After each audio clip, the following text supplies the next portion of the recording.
बेगुनाह लोगों को मारेंगे। मेरे भाइयों, ऐसे लोगों को जब पावर मिल जाएंगे, ऐसे लोगों को जब ताकत मिल जाएंगे, तो वो लोगों को मारते फिरेंगे। ऐसे लोग जहन्नम के एक गिरोह होंगे।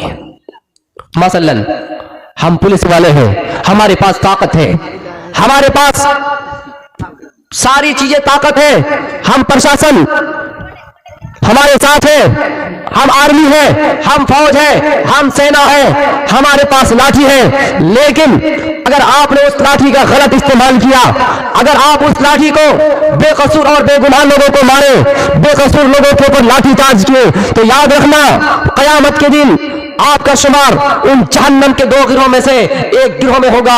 सिनफान मिन अहलिन नार लम अरहुमा कौमुन माहुम सियाब कअज़मा बिल बकरी यज़रिबूना बिहन नास। और इस हदीस का तर्जुमा बड़े बड़े उलमाओं ने यह भी किया है, जिस चीज को गांव का मंडल बना दिया जाए, जिस चीज को, जिस इंसान को एमएलए एमपी बना दिया जाए, देश के प्रधानमंत्री बना दिया जाए, उनके पास ताकत आ जाने के बाद अगर किसी के ऊपर नाहक इल्जाम लगाता है, किसी को नाहक मारता है, किसी को नाहक गालियां देते हैं, कोई अगर पुलिस अपने लाठी से किसी पर लाठी चार्ज करता है, गलत लोगों और बेकसूर लोगों को मारता है, मेरे भाइयों याद रखना उनका हश्र नसर क्या होगा। इस्लाम के मुताबिक जहन्नम के दो गिरोह ऐसे होंगे जो एक गिरोह में उनका शुमार होगा। और उनकी किताबों के मुताबिक जो पुलिस गैर धर्मी है, जो पुलिस गैर इस्लामी है, उनकी किताब के मुताबिक उनका जन्म क्या होगा, कुत्ते का जन्म होगा। आओ वाकया सुना रहा हूं। कोई इंसान अगर अपनी लाठी गलत इस्तेमाल करता है, कोई पुलिस अगर अपनी लाठी को बेकसूर लोगों के ऊपर चार्ज करती है, उनका जन्म देखना कुत्ते का होगा। और ये वाकया मैं सुना रहा हूं। एक मरतबा ऐसा हुआ, एक कुत्ता सड़क पर पड़ा हुआ भूख रहा है और एक भिखारी चला आया। जब देखा भिखारी अपने भूख से परेशान है और ये कुत्ता भूख रहा है, लाठी उठाई, डंडा उठाया, उस कुत्ते को दे मारा। कुत्ते चला गया राम के दरबार में, रामचंद्र जी के दरबार में इंसाफ मांगने के लिए। जाकर दरवाजे में रुके, दरवाजे में खड़े हुए और राम जी ने कहा, लक्ष्मण जाओ, देखो कोई इंसाफ और न्याय मांगने के लिए हमारे दरवाजे में आए हैं। ये लक्ष्मण जी जाते हैं और देखते हैं कि कोई नहीं है, इंसान होगा तब ना बताएंगे। फिर जाओ देखो कोई है। अब ये सोचा ये कुत्ता पड़ा हुआ है, कुत्ता दरवाजे में आकर रुका हुआ, हो सकता है यही कुत्ता होगा जो अपना सवाल लेकर आया है, अपना ये क्वेश्चन साबित करना चाहता है। उस कुत्ते से पूछा गया, आए कुत्ता क्या तुम सवाल करने के लिए आए हो? कहा मैं इंसाफ मांगने के लिए आया हूं, राम के दरबार में आया हूं, न्याय मांगने के लिए। चलो अंदर चलते हैं। राम जी के पास गए, प्रणाम किए, नमस्कार किए, सलाम किए। राम जी ने कहा क्या बात है बताओ। कुत्ता ने क्या कहा जानते हैं? कुत्ता ने कहा हम इंसाफ मांगने के लिए आए हैं, बताओ क्या हुआ तुम्हारे साथ? फला गांव में एक फकीर रहता है, उसने मेरे ऊपर लाठी चार्ज किया। हम ऐसी सड़क पर भोग रहे थे, हम तो अपना हाल सुना रहे थे, लेकिन इस भिखारी ने मेरे ऊपर लाठी चार्ज किया है, इंसाफ चाहिए। अच्छा तुम ही बताओ क्या इंसाफ देना होगा? हम तो इंसान को मारता है उसका इंसाफ करते हैं, लेकिन कुत्ते का इंसाफ कैसे करें? अच्छा कुत्ता तुम ही बताओ कि तुम्हारे साथ कैसा सुलूक किया जाए, तुम क्या इंसाफ चाहते हो? कुत्ते ने क्या कहा, राम जी मुझे इंसाफ ये चाहिए, जिसने मुझे लाठी मारा है भिखारी ने, उसको देश का प्रधानमंत्री बना दिया जाए, उसको पुलिस बना दिया जाए, उसको हुकूमत बना दिया जाए, उसको हुक्मरान बना दिया जाए, उसको एमएलए एमपी जो पॉलिटिकल नेता लोग होते हैं किसी भी दर्जे का हो बना दिया जाए। सब लोग हंसने लगे, क्या बात है यार, लाठी डंडा खाए, उसके बाद ऊपर से इंसाफ मांगने आया। और इंसाफ में क्या मांग रहा है? जिसने उसको लाठी मारा फिर उसी को कह रहा है कि एमपी बना दिया जाए, उसी को कह रहा है कि पुलिस बना दिया जाए। सब प्रजा परेशान हो गए और चिंतित में पड़ गए कि क्या विषय है आखिर, कि इंसाफ मांगने के लिए आए लेकिन ऊपर से इसको एमएलए बना रहे, ऊपर से एमपी बना रहे, नेता बना रहे। तो सब जब आश्चर्य में पड़ गए तो कुत्ते से पूछा गया, अच्छा एक बात बताओ, तुम इंसाफ के लिए आए तो तुमने फिर इसको एमएलए एमपी क्यों बनाए? कहा मैंने इसको इसलिए ऐसा बनाया क्योंकि ये जब एमपी बना, एमएलए बना, तो इनके पास जब सरकारी फौज 1 लाख रुपया आ रहा था, तब इसने 80,000 रुपये अपने पास रख लिए और सिर्फ 20,000 गरीबों में बांटे। वो फिर अपने ही लोगों में बांटे, गरीबों पर जुल्म किए और बेकसूर लोगों को अपनी लाठी से मारे।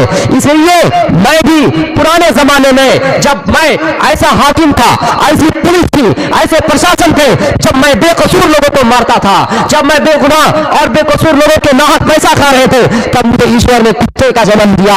और मैंने आज इसके लिए ऐसा इसलिए मांगा क्योंकि ये भी जब लोगों का पैसा बेईमानी करके खाएगा, जब ये किसी के ऊपर लाठी चार्ज करेगा, बेकसूर लोगों को मारेंगे, तब इनका भी जन्म कुत्ते का होगा। मेरे भाइयों याद रखना, जो ऐसी हरकत करते हैं और दूसरों के ऊपर लाठीचार्ज करते हैं, उनका भी हश्र असर ऐसे होगा। हदीस क्या करे, सिनतान मिन अहलिन नार लम अरहुमा कौमुम माहुम सियाब, जहन्नम के दो गिरोह ऐसे होंगे। पहला गिरोह है जो अपने लाठी से दूसरों के ऊपर बेगुनाह बेकसूर लोगों को मारेंगे, अपने कोड़े से बेकसूर लोगों को मारेंगे। और दूसरी गिरोह वो होंगे निसाउन कासियातुन नारियातुन मुमिलातुन माइलात, ऐसी औरतों के गिरोह होंगे जो कपड़े पहनने के बावजूद नंगी होंगी, इतना टाइट कपड़ा पहनेंगी कि कपड़ा तो जिस्म पर रहेंगी लेकिन बावजूद नंगे दिखाई देंगे। मेरे प्यारे साथियों, आगे के जुमले सुनिए, ला यदखुलुल जन्ना वला यजिदना रीहा, ऐसी औरतें जन्नत के अंदर नहीं दाखिल होंगी। हाँ, जन्नत के अंदर दाखिल होना बहुत बड़ी बात है, लेकिन जन्नत की खुशबू भी नहीं पाएंगे। हालांकि जन्नत की खुशबू दूर दराज तक बहकेगी, दूर दराज तक उनकी खुशबू जाएगी, लेकिन ऐसी औरतों के बारे में कहा गया कि ऐसी औरतें जन्नत की खुशबू भी नहीं पाएंगे।